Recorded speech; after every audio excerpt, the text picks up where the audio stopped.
All right. This week we're going to be talking about Chapter 18, the Progressive Era, 1900 to 1916. But I want to review what we talked about last week. We talked about the populist movement and how these small farmers out west, because now the West is open and they want to get their products to the market. We talked about how railroads were now important because people could put their uh, that could put their crops or whatever and take that to the market. But what we saw was this imbalance, right? And we talked about it in chapters before, how the captain of the industries were now becoming these titans because they were swallowing smaller corporations to create a large conglomerate, right? And so we're talking about the Rockefellers, the J.P. Morgans, and the Carnegies and so forth. And so these farmers began to respond to some of the things that were affecting them, like pricing, how government was influencing the price, like of wheat or whatever crop that was being produced. And so they created the People's Party, and they began to address some of those issues in government policies. And so then from there, we saw the segregated South and how the South was segregated based on race, right? And we see the discrepancy of where we will see racism rear its ugly head in the South as they were trying to deal with revamping themselves after the Civil War and Reconstruction. And then we saw the redrawn of the boundaries as it relates to you started seeing upper class, middle class, and working class people. And also with that, you have the influx of immigrants coming in as well. And then America at the same time was doing what early European nations had done, which is to colonize or go around and create an imperial world. And so America was now um, getting involved and going out into the South Pacific, like into Guam, the Philippines, being close to the Asian market. So in this chapter, what we have to definitely understand is this um, farms and cities, right? So what is important to understand out of this is um, farms, we're now having to um, deal with this explosive economic growth that fueled the industrial production. And so, with this rise of population and the expansion of consumer marketplaces, American agriculture now is really joining in this golden age. And so, urban areas were now being stimulated, but the demand of farm goods was just as was just as important. And so during the progressive era, the focus in this era will be cities because this is where the politics and the mass consumer society will be created. So as industries came in and now factories is where people are not going to move and go and work because there's not a lot of work in farming, only those who were farmers in the beginning. So what will begin to see is this inequality that the cities were experiencing and how it will shape the landscape and where the energy was going as it relates to policy making. And so as many Americans and artists will capture this imagination of this Western thought, right? This Western, open up the Western world, created a new American theory, right? One of these theories is um, the Western expansion theory that talks about what would that look like, and so they're going to kind of fold themselves also into the politics and into the fabric of American life. And so the people that will write about this, who will be very critical of the inequalities and things that were going on in the city and talk about these social issues that will need to be addressed as the 1900 comes in. And these writers were called the muckrakers. And so when you think about it, a muckraker is someone who rakes up the mud or the dirt or the grime or the grit. And so they will be the ones that will look at like the Rockefellers and the JP Morgans and the Carnegies and look at them and say of the greed that they will ensue and the power that they have as it relates to the corporation and the money that they have and the money that they will use to influence policies. And so these new generation of journalists will use their skills to expose what life was like in the urban life. For example, a book that was written by Upton Sinclair, The Jungle, which was one of the most influential novels of that era, would lead to um, regulatory legislation that will deal with some of the social norms or the social problems in America. And so in the early 20th century, right, we have just left the 19th century, and the progressive era and the people in the progressive era is looking at what we didn't get right in the 19th century, and will begin to try to address these issues as it relates to the 20th century concept.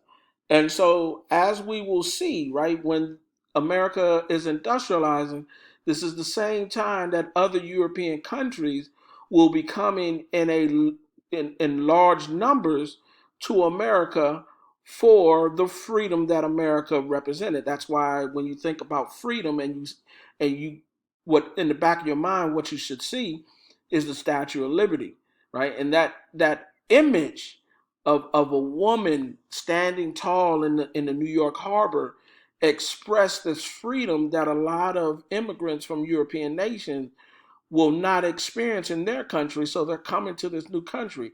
But now that causes, number one, competition because they're um, poor people, number one, they can't speak the language and so forth and so forth. But they're going to be in the mix of the working class because they're going to be competing with the newly enslaved people, poor whites. And so now you have these immigrants. So it's going to cause this kind of energy that is wrapped around that.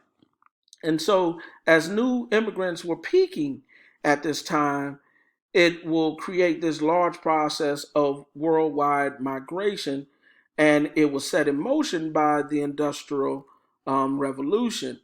And so, what we will see is a decline in the traditional agriculture of things.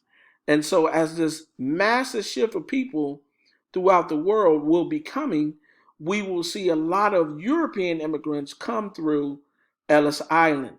And we also saw an influx of Asians, as we saw in the last chapter. They would be coming through California. And so these individuals, these immigrants, will be the ones that will flock to the cities because that's where the jobs are. And that is also how, the West is now expanding as well. So many of these immigrants will come into these industrial cities. Most of the immigrants were looking for freedom. That was their quest. And so many of them saw the United States as a land of freedom. And so many were looking at how to advance themselves economically and how to understand where they were coming from because they were coming from a poverty stricken country. And so many of them were farmers in their former place and they would come here, but now they are forced to work not necessarily in what they have come from, but a new form of working, which is in the industries. And so many of them will come because they want to earn enough money and return home and purchase land and so forth and so forth. That was their first initial thought. And so many of them will be in these close ethnic neighborhoods. So you will see those who are from Poland will come into the neighborhood of people that are the same ethnic background because they speak the same language, they have the same kind of culture. And so that's what we're going to see as it relates to these cities. And when you think about cities today, it has that same feel that a lot of people live in neighborhoods where the culture is identified and understood. And so This did in turn the Industrial Revolution, because corporations were about profit. It will create dangerous working conditions and low wages. And so we learned that from the last chapter. So what the Industrial Revolution will begin to create, and just like what you think about America is today, we are a consumer society. And so these corporations will begin to utilize and express and um, play on the consumerism and create this new concept. And so cities now would be like the birthplace of this mass consumption society. And so as goods and other products in the factories were becoming available to the people across the nation. So what was being produced in these industries were being sold to the market.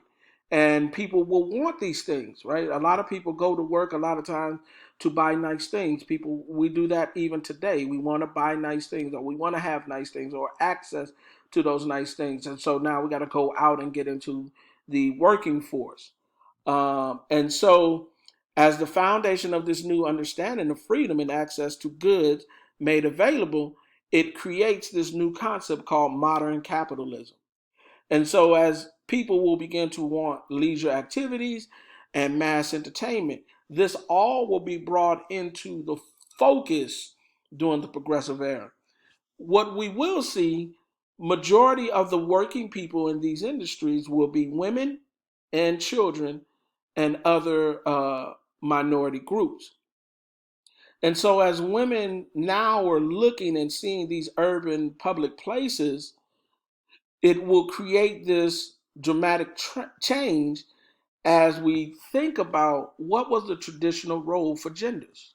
Typically, we knew, like in the agrarian society, the woman married a man because the man, in a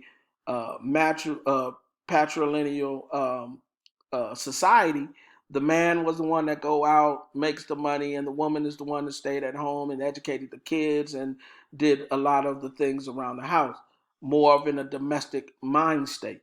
But now these women are going out and working in these industrial positions, and it will even shift their mindset of how they will begin to see themselves as it relates to this American ideology.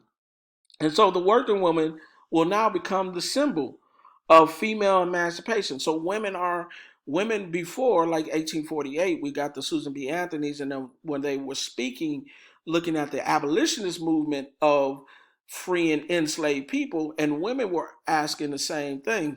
But by the 1900s, women are really, now that they're going to work and seeing them making their money and so forth and so forth, they're really going to ramp up this thought of challenging the traditional gender roles. And so many of the disputes will occur in immigrants' families and all nationalities about the proper activities and behaviors for their free children, and especially we're talking about daughters. So the way of life, one of the things that we'll begin to see this concept that Henry Ford is going to grab hold to as we move into this mass consumer society. And so Henry Ford will take this new consumer society and he will develop techniques and production and marketing that he will bring through automobiles, right? And so once this thought and these things will come to America, America will want these things. America will want to drive a car. And you think about us today, right? When you ride up on the road and you see all of these cars on the road, is because people buy these things because one, they need to get to work and so forth and so forth. But as consumers, we look at these different types. Like today, we have a variety of vehicles you can choose from if you can afford them. And so this will be the mindset.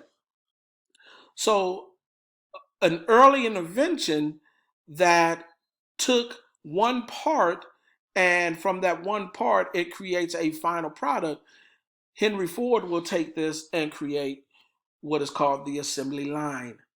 And the assembly line is the product starts as one thing, but by the time it gets to the end of the assembly line, it's a complete product.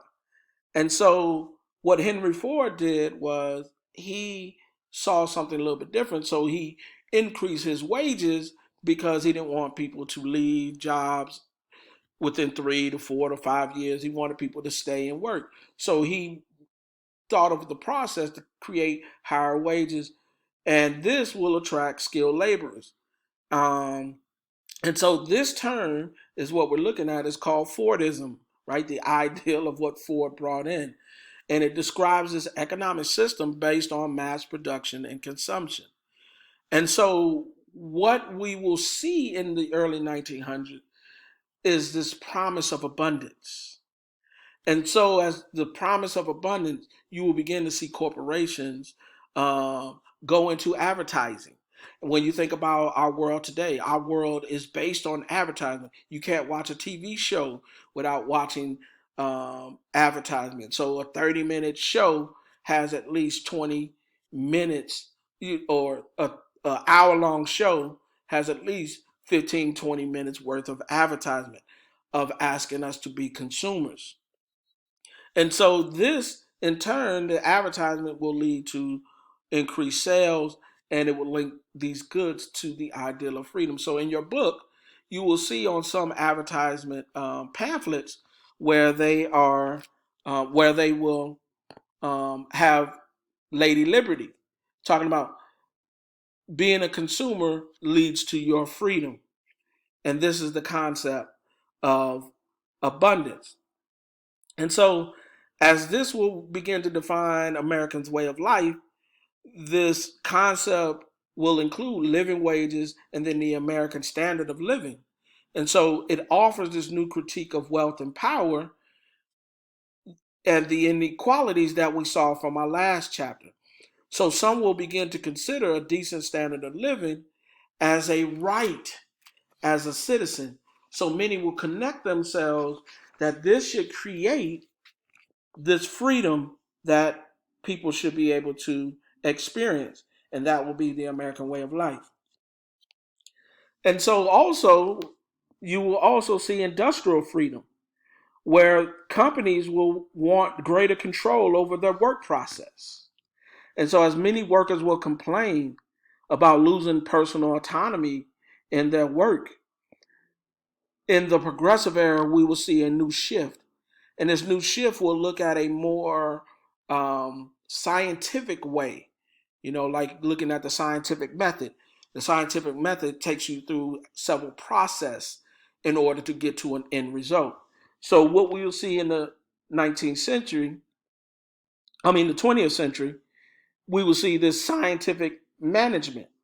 And this is where someone of expertise will be the manager, and they will come in and they will look at the streamlined production and how can they boost their profit by creating a systematic control over cost and work practices.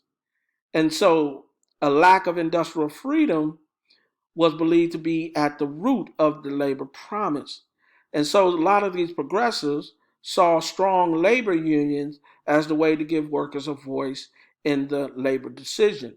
And we know corporations are going to be against unions because corporations want to do it in a way that lends them the more profit. And so we will see this, and this movement gets the bad term socialist because socialist talks about how do we make things better for the working people.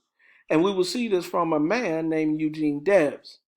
And they will scream and talk about and have their rally cry based on economic freedom. And so they created a socialist party.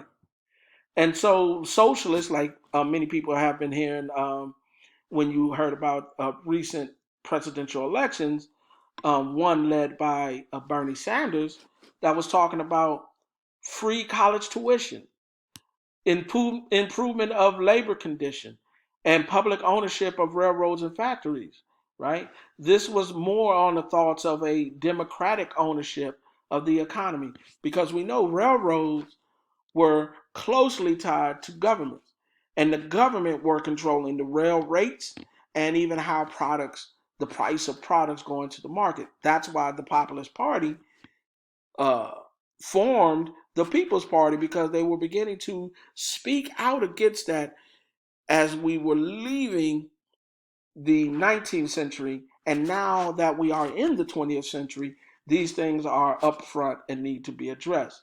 So a railroad union leader named Eugene Debs um, was largely responsible for populating the American socialism. So that means the ideal of socialism, meaning where everybody has a say or a part in playing within working, leisure, consuming, all of these things. Debs' link to socialism created the ideals of equality, self government, and even freedom. And so this rise of socialism will begin to present itself into the Atlantic world.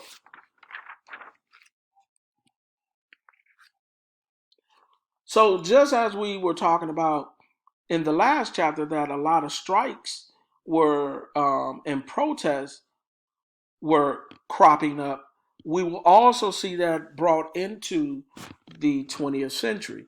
And so leagues like the American Federation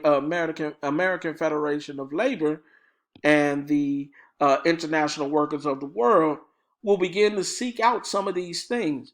So what unions will begin to do with corporations is create something called collective bargaining. And this would help to settle hundreds of industrial disputes, but unions continue to be rejected by most of the employers. So while the American Federation of Labor represented most privileged American workers, the international workers of the world were representing all workers in one big union. And so this seize of power, or this mean of production, and the abolish of the state influencing policies will be uh, will be implemented within these unions.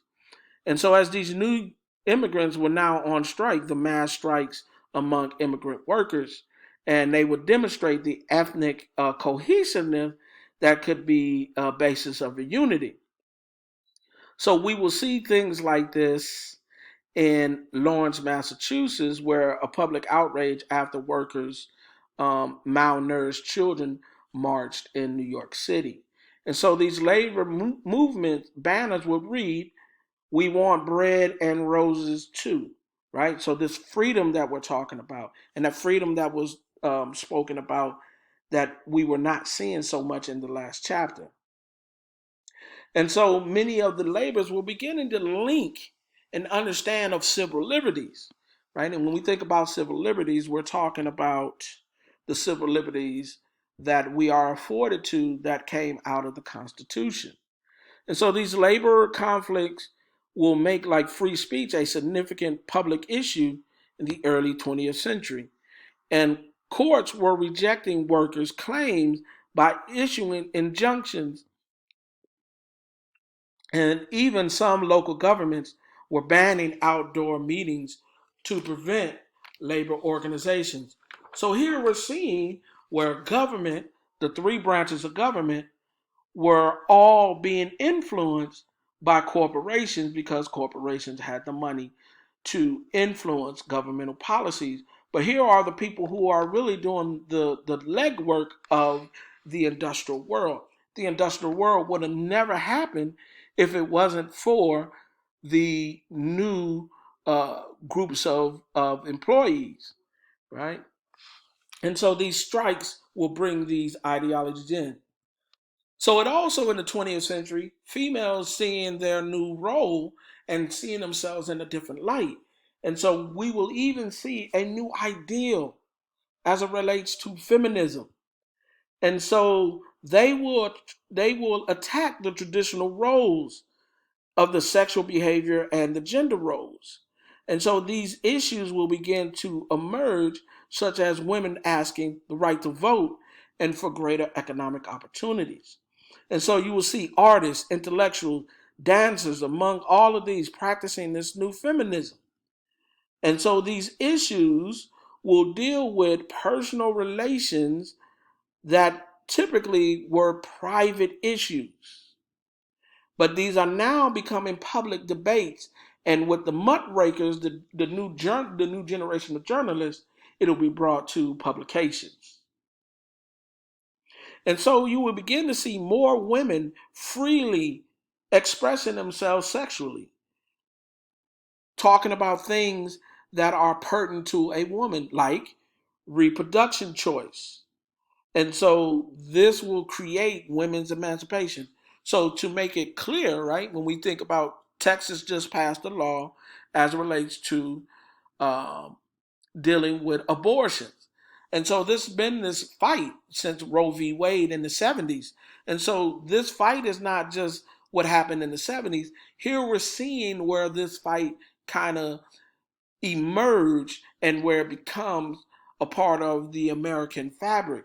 And the question has always been who can tell who and what to do.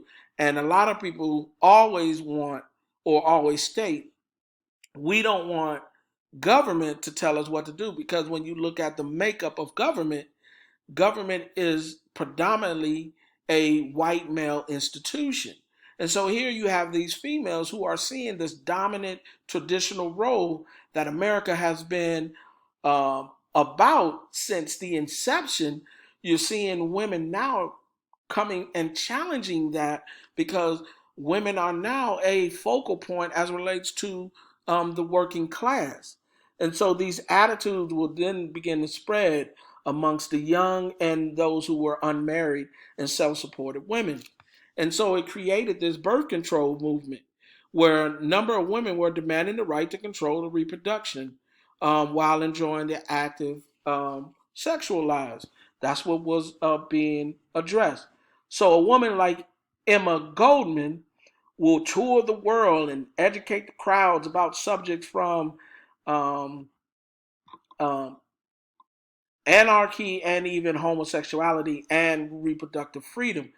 And so we also will see um, a woman named Margaret Sanger who will publish contraceptive information and distribute contraception to poor immigrant women in Brooklyn, right? Because these women are really looking at how how do you address feminism if you are not utilizing the female's voice. And so here's a picture talking about the divorce of lesser two equals. You see Lady Liberty is the judge. You have the preacher that is talking about the sins of American society as they shifted and moved into this urban. And here you see where the woman and the man are forced in a marriage, and you see Lady Liberty cutting the ties off, right, of this unhappy marriage. So justice is not just about severing the marriage, and that's what her sword is, and the minister tries to prevent her. And what it's about is about divorcing laws and creating more of a liberal thought. And so in the 1890s, the United States at that time had the highest divorce rate in the Western world. And so here in this picture, it encapsulates that, where the church declares divorce as an awful immorality, right? In which justice replies, divorce is rather an aid to more morality, right? So we're seeing that from this picture. At the same time, women were also vocalizing themselves as it relates to the labor market. We also have the indigenous people who are also a part. So, as they were progressing and thinking about new ideas in the 20th century, they created the Society of American Indians. And they brought together the Indian intellectuals to create a pan Indian public space independent of white control on order to promote discussion of the plight of Native Americans. Now, got to stop real quick and just kind of put that in context. Remember, since the beginning of Europe coming to the New World, the indigenous people had been affected mainly their land was being taken from them. They suffered from the disease that was coming from Europe that they couldn't withstand. And we know from, if you took U.S. History 1, Andrew Jackson implemented um, the Indian Removal Act, which was the Trail of Tears, where it shifted the indigenous people, all that were on the East Coast, and shifted them way out west. But however, now, right, America is moving out into the western boundaries. And so the Native American life is about to be interrupted again. And so what the indigenous people were talking about self-determination, and they felt like this is the only way that they could escape poverty and marginalization, which they have been affected by, and they still are affected by still today in our current society. So as this worldwide movement for freedom, as it relates to this new industrial nation, we will see in the progressive era that even international movements and reforms across the globe will also help to exchange some of these ideals. And so, as these progressives, they were looking at what was going on in Europe. And so, this is why socialism becomes a part of the American fabric, because those who begin the socialist movement are from European nations, right? And so they will create social legislation that will be built around activism. And so we see this social conscience of government where they are talking about effective freedom. And this was, in their mind, more of a positive concept. As it relates to our education, the education that we have today, many of you are taking my college course, and we went through K through 12 education. We will also see an ideal as it relates to how to be educated. And one of the fabrics of an education, of what education is supposed to do for a society, is not to make society workers into the standpoint of just go and get an education and be ready for the labor market. But education was to be looked at a little bit different. So John Dewey comes up with an idea called pragmatism. And so it looked at institutions and social policies, and it said that they should be judged by their concrete efforts by using the scientific evaluation of public policies. And so as state and local governments were reforming, this will be some of the things that will go into the process. So due to somewhat decentralized structure, the social legislation will take place largely at the local and state level. And so we will see these campaigns of this urban progressive thoughts be carried out more on the state and local level. And so in government, like in government today, some of the things that we have implemented today are a direct effect of what was happening in the early 20th century. And so, as this ideal was not only in the industrial urban centers, they will also begin to transfer out into the West. And so, as the West was now making a major presence in an American way of life and influencing how policies are created, there is a system called the organ system where they will create three concepts. One of the concepts is called initiative, where you will have direct legislation. Another one will be called a referendum, where you get a popular vote of the public policies. And then the third will be a recall, the removal of officials by popular vote. So these things are important. So initiatives will be things that will say uh, state and local municipalities will will create these things that will be beneficial to state and local governments. A referendum is like when someone, I'll take for example, school board comes up, they need more money, so they will do a referendum, and people will go out and directly vote yes or no for the referendum, And with that, then the referendum then can be passed. And then the recall is, we had that example of the last presidential election of President Trump stating that the election was rigged, it was stolen, and so they wanted a recall. We also saw a recall in the George Bush and Al Gore election, where George W. Bush becomes the president of the United States. So in California, the progressive will take power under a man named Hiram Johnson, and he will begin to regulate railroads, ban child labor, and limit the working hours for women. Not only in California, we will also see an influence out of Wisconsin by Robert LaFollette, and he will turn the state into a laboratory for democracy. This was called the Wisconsin Ideal, where primary elections, taxation of corporate wealth, and statewide system of insurance barred the sale of state resources to private companies, right? So the Rockefellers were like private corporations. And so not to give them unlimited amount of power, that's what these progressive thoughts were coming in and what they were trying to do. So it would create this new ideal called progressive democracy. And out of that, it will create new political reforms and create a more united American people. And so the progressive reforms, though, were often contradictory.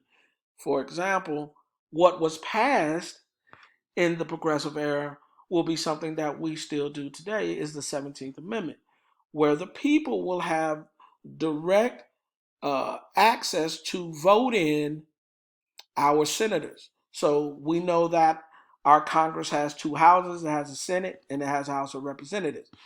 Before this 17th Amendment was enacted and added to the Constitution, the House of Representatives were directly voted by the people, but then the House of Representatives would vote in the senators. But now, instead of the House of Representatives, we will also have access to voting in our senators as it relates to.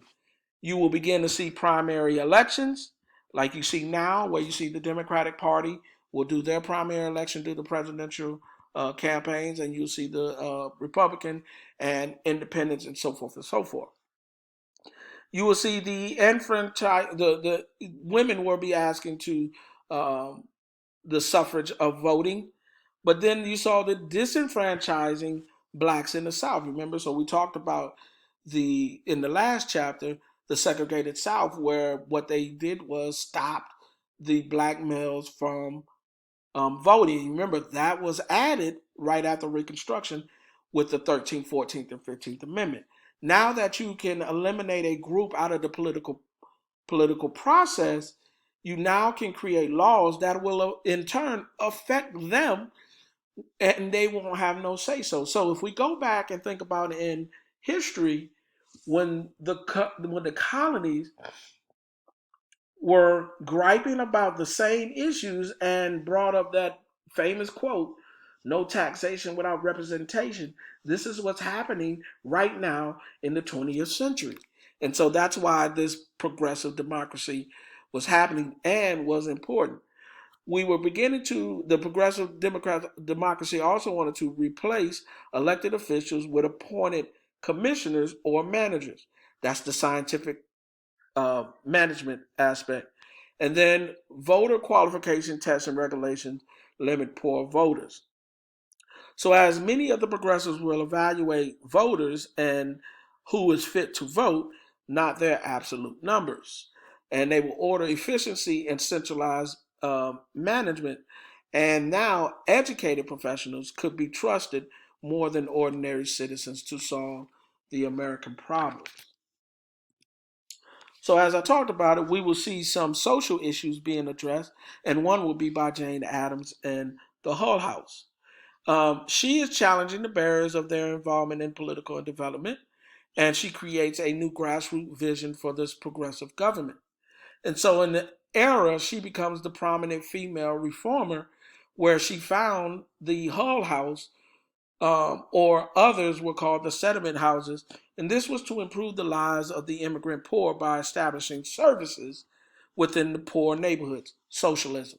So many people will hear these terms and throw these terms out and say that it's a negative term.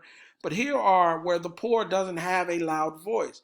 They can't be a part of the political process because the way that the political process is now being influenced by corporations who have large amounts of money.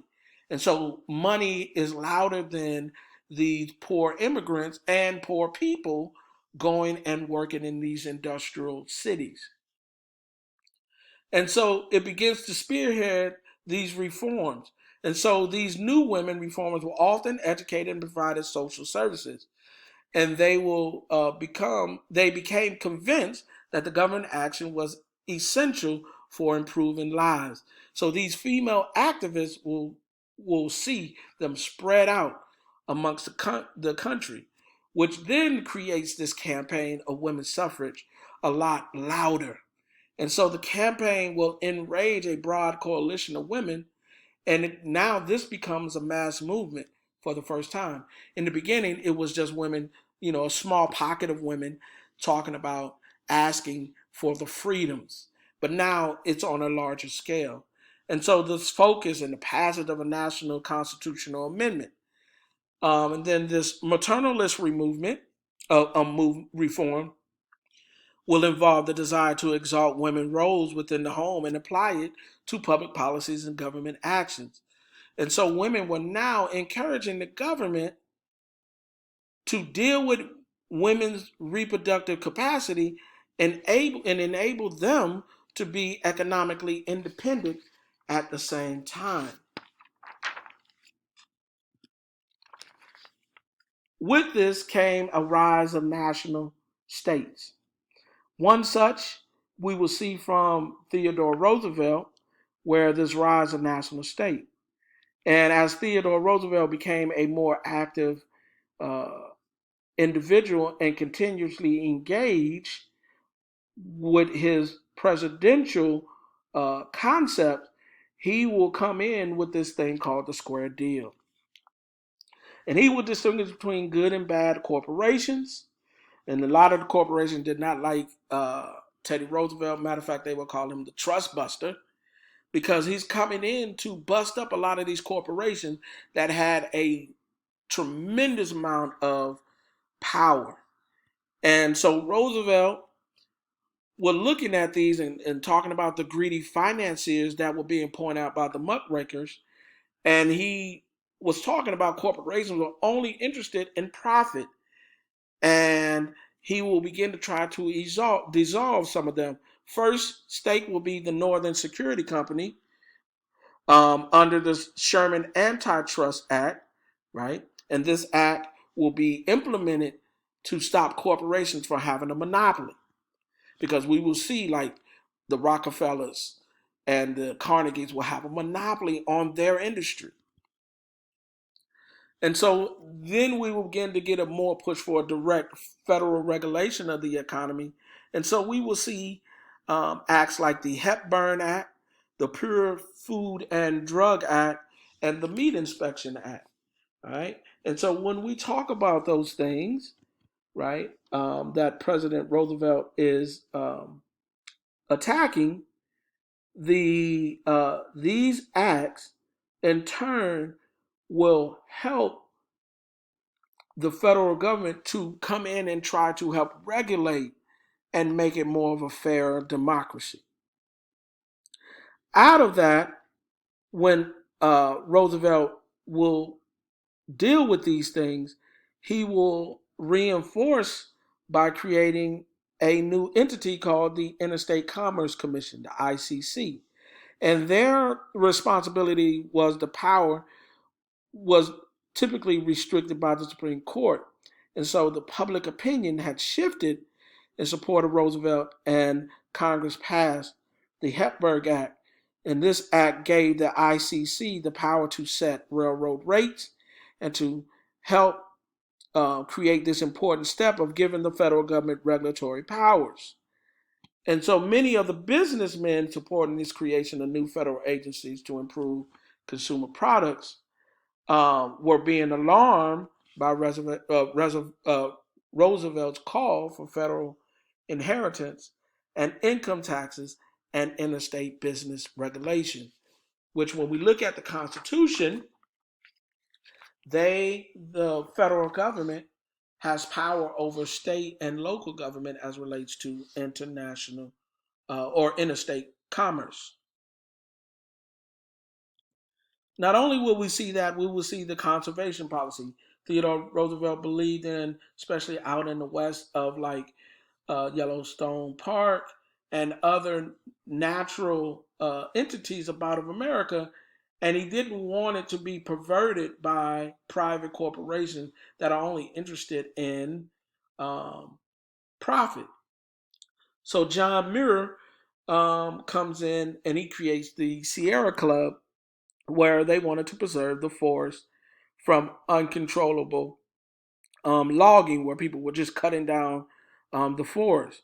And so, because of his love of nature, and he couched it in with his spiritual, religious feelings, um, his movement will begin to gain a more broad following.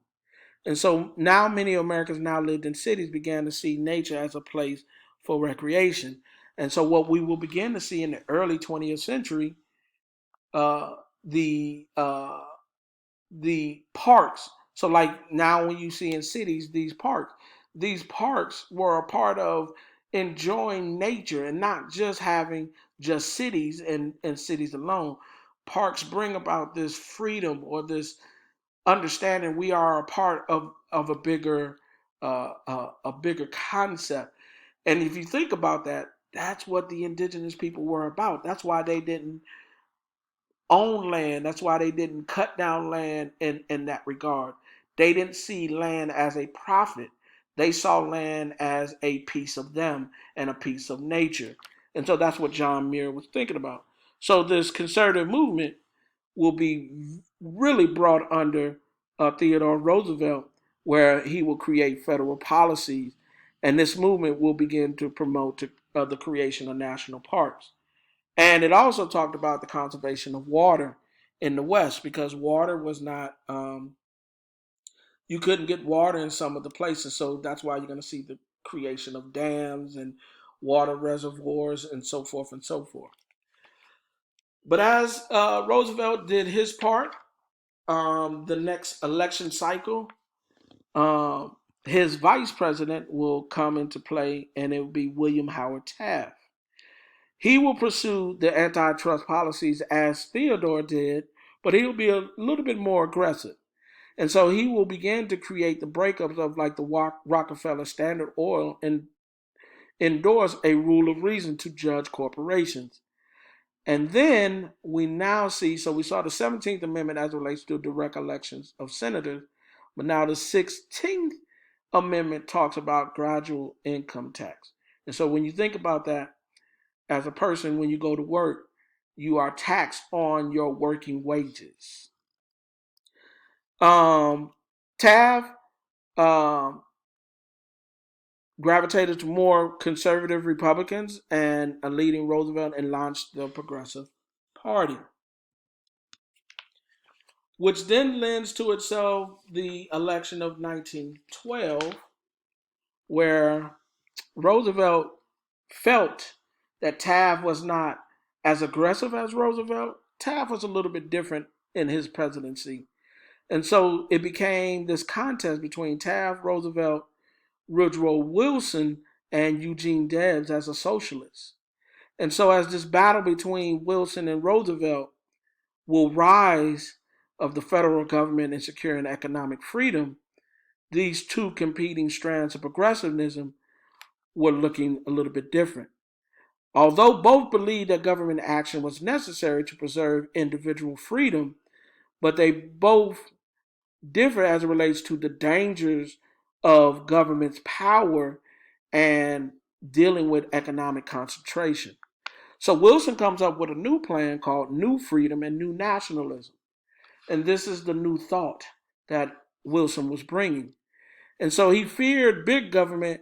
If government gets too big, it will be just as corrupt as big corporations. And so he did strengthen the antitrust laws, and he did support right to unionize and encourage small businesses to also be a beacon within this economic system. Roosevelt came with a new idea called the New Nationalism, where it talked about and then accept the benefits of the corporate bigness and wanted to use government to counteract the abuses. And so he would put heavy taxes on personal and corporate fortunes, and he would also implement federal regulation into industries. And so the progressive platform will become the blueprint for modern and democratic welfare states. And so Roosevelt's Americanism, the ideal of what American means, Roosevelt wanted the new immigrants to be Americanized, meaning assimilate into the American way of life. And so he believed only people with the capacity of self control were capable of participating in democracy.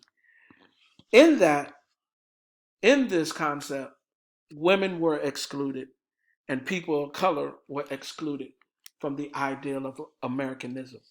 So, this concept that women were fighting, minorities were fighting, and even some immigrants, it was still couched in its racism.